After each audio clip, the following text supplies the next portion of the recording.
Hello friends, welcome to Magnet Brains where knowledge flows and idea grows. मैं हूं आपका social science educator और हम डिस्कस कर रहे हैं क्लास 7th एनसीईआरटी को। फ्रेंड्स, जैसा कि आप जानते हैं, हम अपने प्रीवियस लेक्चर में चैप्टर 6 की शुरुआत कर चुके हैं। अगर आपने वो लेक्चर नहीं देखा है तो इस आई बटन पर क्लिक कर आप उस लेक्चर को जरूर देखें। चलिए आज के लेक्चर की शुरुआत करते हैं। और आज के इस लेक्चर में हमें क्या देखना है? हमें देखना है सर्जेस ऑफ शुंगा। ठीक है। अब प्रीवियस लेक्चर में मैंने आपको बताया है कि कैसे मौर्यन एम्पायर का डिक्लाइन हो जाता है, मौर्यन एम्पायर खत्म हो जाता है और वहां से कौन से नए एम्पायर की शुरुआत होती है। तो अब वहां से उदय होगा एक नए साम्राज्य का जिसका नाम है शुंगा। ठीक है, तो आज हमें शुंगा के बारे में पढ़ना है। चलिए शुरुआत करेंगे। ठीक है, तो प्रीवियस लेक्चर में हम देख चुके हैं कि अशोका के जो सक्सेसर थे वो कैसे थे, वीक थे, कमजोर थे। वो ज्यादा लंबे समय तक अपने एम्पायर को बचाकर नहीं रख पाए। ठीक है, क्या होता है, जो लास्ट मौर्यन एम्पायर होता है, जो लास्ट मौर्यन एम्परर होता है, उसको कौन मार देता है? उसको मार देते हैं पुष्पमित्र शुंग। आप ये डायग्राम में देख सकते हो, ये कौन है? ये लास्ट मौर्यन एम्परर है, ये किंग थे और इनको ये जो मार रहे हैं वो कौन है? ये शुंगा है, पुष्पमित्र शुंग। कौन हुआ करते थे पुष्पमित्र शुंग? तो पुष्पमित्र शुंग इन्हीं के किंग के एक कमांडर हुआ करते थे। इनकी तरफ से वो आर्मी वगैरह, बैटल वगैरह में लड़ाई किया करते थे। अब शुंग जाते हैं और वो क्या करते हैं? इनको मारकर खुद किंग बन जाते हैं। अब एक सवाल आपके दिमाग में आएगा कि सर पुष्पमित्र शुंग ऐसा क्यों करते हैं? तो देखो, कुछ स्टोरीज हैं इससे रिलेटेड। पुष्पमित्र शुंग का ऐसा मानना था कि ये जो लास्ट एम्परर हैं ये ठीक तरह से काम नहीं कर रहे हैं। ऑलराइट, तो इसी के लिए उन्होंने क्या किया? उनको मार दिया और खुद क्या बन जाते हैं? वो राजा बन जाते हैं। ठीक है, तो अब नया राजा कौन बन गया है? पुष्पमित्र शुंग। और अपनी एक नई डायनेस्टी की शुरुआत कर चुके हैं जिसका नाम रहेगा शुंग डायनेस्टी। क्या नाम रहेगा? शुंग डायनेस्टी। ठीक है, अब हमें इनके बारे में पढ़ना है। चलिए स्टार्ट करते हैं। तो शुंग डायनेस्टी का फाउंडर कौन है? पुष्पमित्र शुंग इसके फाउंडर है। ठीक है, अगर हम इनकी टेरिटरी को देखें कि इन्होंने किस एरिया के ऊपर राज किया था, तो ये जो इंडिया का नदर्न पार्ट आपको दिखाई दे रहा है, जो मगध वाला एम्पायर हुआ करता था, और ये जो नॉर्थ वाला जो एरिया है, ज्यादातर मेजॉरिटी इन्होंने नॉर्थ वाले एरिया के ऊपर क्या किया है? राज किया है। यूपी बिहार वाला जो रीजन है वहां पर इनकी क्या हुआ करती थी? बाउंड्रीज हुआ करती थी। ठीक है, नॉर्थ और सेंट्रल इंडिया। ठीक है, इनका जो एम्पायर हुआ करता था वो क्या मौर्यन एम्पायर जितना ही बड़ा था? तो नहीं, इनका जो एम्पायर था वो मौर्यन एम्पायर जितना बड़ा नहीं था, वो काफी छोटा था। वो यूपी और जो मॉडर्न डे बिहार वाला जो रीजन है, मोस्टली इस वाले रीजन में शुंग एम्पायर हुआ करता था। ठीक है, चलिए अब शुंग एम्पायर की कुछ कैरेक्टरिस्टिक है। शुंग एम्पायर जो पुष्पमित्र शुंग हुआ करते थे वो कैसे थे? वो एक हिंदू रूलर हुआ करते थे। ठीक है, इसके पहले जो मौर्यन रूलर्स हुआ करते थे उन्होंने क्या किया था? हमने देखा था अशोका ने क्या किया था? बुद्धिज्म को अपना लिया था। ठीक है, तो वो बुद्धिस्ट रूलर रहे। और पुष्पमित्र शुंग जो हुआ करते थे ये कैसे थे? ये हिंदू रूलर हुआ करते थे। तो अब ये क्या करेंगे? ये अपने यज्ञ हवन वगैरह करवाएंगे। क्या करेंगे? बहुत सारे वैदिक रिचुअल्स वगैरह करवाएंगे। और एक बहुत फेमस वैदिक रिचुअल है जिसका नाम है अश्वमेध यज्ञ। तो पुष्पमित्र शुंग क्या करवाते हैं? अश्वमेध यज्ञ करवाते हैं। क्या होता है अश्वमेध यज्ञ में? इसको समझने की कोशिश करते हैं।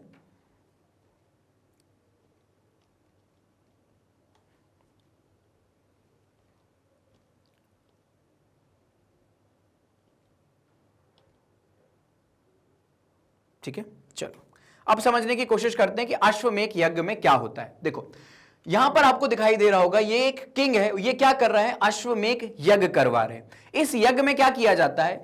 एक घोड़े को सेलेक्ट किया जाता है। ठीक है, और रूलर जो है वो क्या करता है? हवन कुंड के आगे बैठता है, अपना पूजा वगैरह करता है, और इस घोड़े को क्या कर दिया जाता है? ओपनली बाहर ले जाकर इसको छोड़ दिया जाता है। ठीक है, अब ये घोड़ा क्या करता है? अलग अलग राज्यों में जाकर घूमता है। ठीक है, फॉर एग्जांपल हम आज का एग्जांपल लेते हैं। मान के चलते हैं कि यूपी से वो घोड़ा निकला, यूपी से जाएगा वो मध्य प्रदेश के अंदर आया, मध्य प्रदेश से वो कहां गया? छत्तीसगढ़ के अंदर गया, छत्तीसगढ़ से वो कहां गया? बंगाल के अंदर गया। इतना पूरा एरिया घूमकर कहां चला जाता है? वापस से यूपी में चला जाएगा।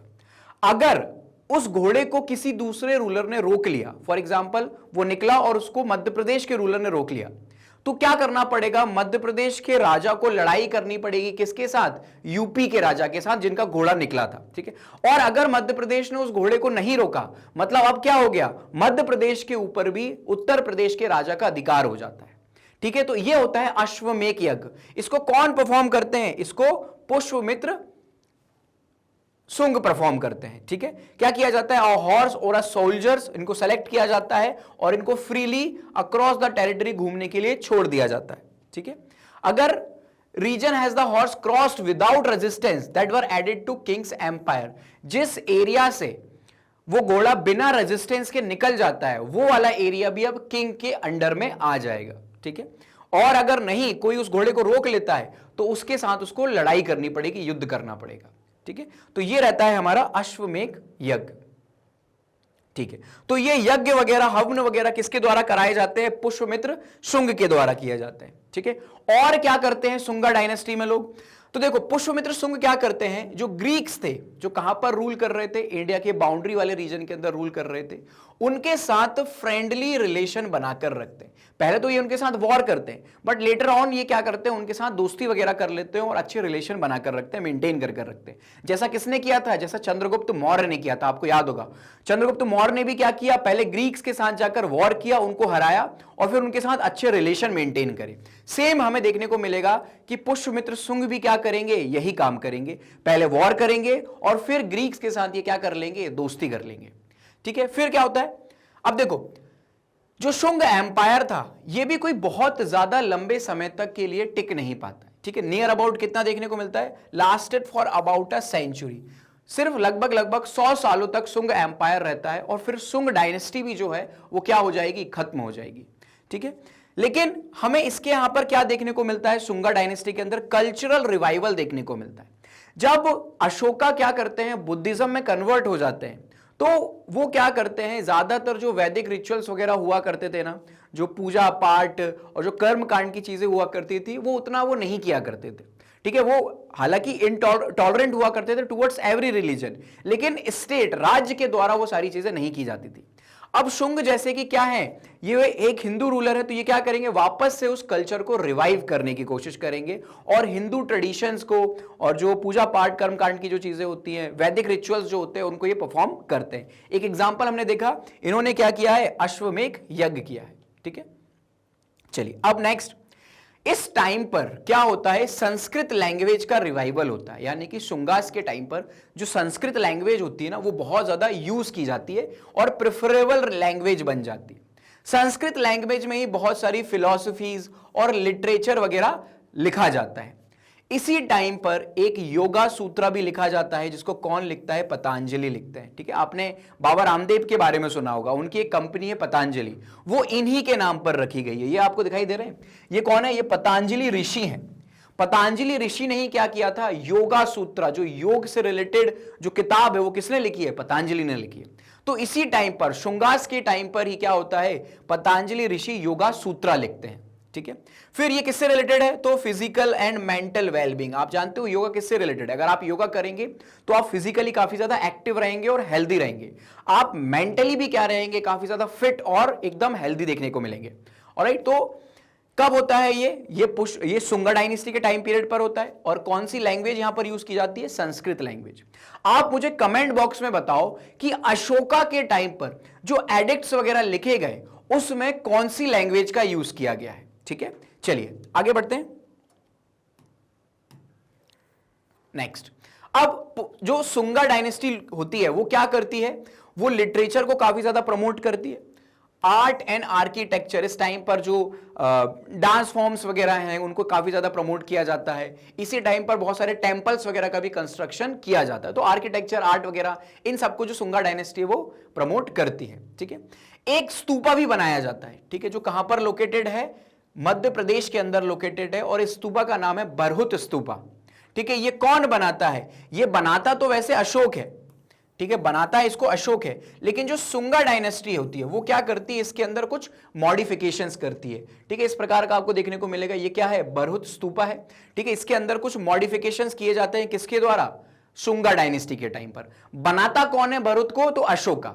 और जब शुंगा आते हैं, पुष्यमित्र शुंग आते हैं, तो वो क्या करते हैं, इस स्तूपा के अंदर कुछ चेंजेस कर देते हैं। ठीक है, कुछ और एक्स्ट्रा चीजें ऐड कर देते हैं। ठीक है, तो इससे हमें क्या पता चलता है, इससे हमें ये पता चलता है कि जो शुंग डायनेस्टी हुआ करती थी वो भी कैसी थी, रिलीजियसली टॉलरेंट थी। है ना। अगर वो बहुत ज्यादा फैनेटिक होते या कट्टर होते तो वो क्या करते, स्तूपा वगैरह में कोई वर्क नहीं करते, उसको तोड़ देते या डिस्ट्रॉय कर देते, बट उन्होंने ऐसा नहीं किया। ये दिखाता है कि सुंगा डायनेस्टी भी क्या हुआ करती थी, रिलीजियसली टॉलरेंट हुआ करती थी। ठीक है, चलिए फिर नेक्स्ट कुछ हमें आर्ट सिग्निफिकेंस देखने को मिलते हैं, जैसे कि ये जो भैरहुत स्तूपा है, इसकी बाहर की जो आउटर कार्विंग है, यहां पर देखो आप, ये डायग्राम में आपको देखने को मिलेगा, ये बाहर जो आउटर कार्विंग है उसके अंदर कुछ ये पिक्चर्स वगैरह ऐड किए गए हैं, ये रेलिंग वगैरह ऐड की गई है, सीढ़ियों के पास ये जो रेलिंग ऐड की गई है, ये सब किस टाइम पर होता है, ये सुंगा डायनेस्टी के टाइम पर होता है। ठीक है, राइट, ये कुछ आर्ट कंट्रीब्यूशन है सुंगा टाइम पीरियड पर, ये सारे डायग्राम आपको देखने को मिल जाएंगे। ठीक है, यहां पर आपको देखने को मिलेगा एक किंग का जो है वो डायग्राम है, एक सोल्जर, एक वॉरियर का डायग्राम वो बना हुआ है, एक स्टोन का इमेज बनी हुई है, यहां पर एक लेडी बनी हुई है।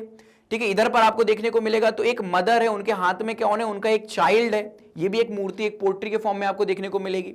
ठीक है, फिर अगर हम बात करें, यहां पर आपको एक पोट्री देखने को मिल रही है, एक मटका देखने को मिल रहा है जिसके ऊपर बाहर से कार्विंग है। ठीक है, तो ऐसे अलग अलग ये जो हमें आर्ट देखने को मिल रहे हैं, ये किस टाइम पीरियड पर है, ये सुंगा टाइम पीरियड पर है। ठीक है, सो गाइस, ये था हमारा आज का लेक्चर जहां पे हमने सुंगा डायनेस्टी के बारे में जाना। हमने देखा कि सुंगा डायनेस्टी जो है वो किस प्रकार से प्रोमिनेंस में आती है और वो कौन कौन से काम करती है। लेकिन सुंगा डायनेस्टी भी बहुत लंबे समय तक रूल नहीं कर पाती है और within a year, within a century Sunga dynasty क्या हो जाती है, सुंगा डायनेस्टी भी खत्म हो जाती है। ठीक है, अब इसके आगे क्या चेंजेस आते हैं, जब सुंगा डायनेस्टी यूपी बिहार वाले रीजन के अंदर रूल कर रही है तो इंडिया के दूसरे पार्ट्स में क्या चल रहा है, महाराष्ट्र में क्या चल रहा है, साउथ में क्या चल रहा है, ठीक है, नॉर्थ ईस्ट वाले रीजन के अंदर, नॉर्थ वेस्ट वाले रीजन के अंदर क्या चल रहा है, इन सारी चीजों को हम अपने आने वाले लेक्चर्स में देखेंगे। अगर आप हमारे और भी लेक्चर्स देखना चाहते हैं तो आप हमारा यूट्यूब चैनल, एप्लीकेशन और वेबसाइट को विजिट कर सकते हैं। यहां पर आपको ये सभी कोर्सेज देखने को मिल जाएंगे। इन कोर्सेज से रिलेटेड ई नोट्स या ई बुक्स आप देखना चाहते हैं तो इस वीडियो के डिस्क्रिप्शन को आप चेक कर सकते हैं, वहां पर आपको उसकी लिंक मिल जाएगी। Thank you so much for the discussion, have a good day.